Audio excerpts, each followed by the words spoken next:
ลมเปล่าใช่ไหมเมื่อกี้มันโยกใช่ไหม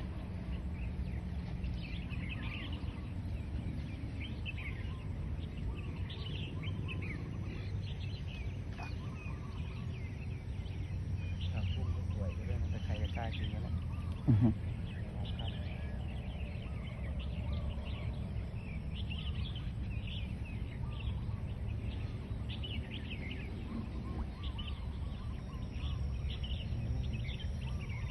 อาการเดือด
การน่าจะล้มเหลว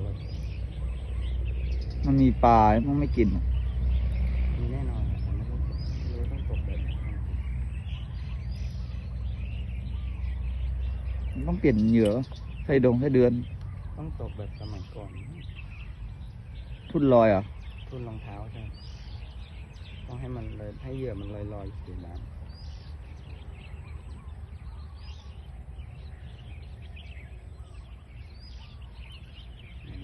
มันจะมีตัวอยู่นะ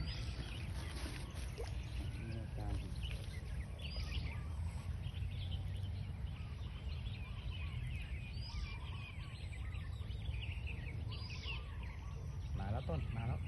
อาการปลา100%ต้นถ่ายไว้ไหมไม่ถ่ายไว้ไหม100%ต้นแต่ไม่รู้ปลาอะไรนะกองขึ้นอย่างเงี้ยนะแล้วต้นไปแล้วต้นไปนะวัดเชี่ยรุดอะไรไม่รู้ตัดยังตัดแล้วถ่ายไหม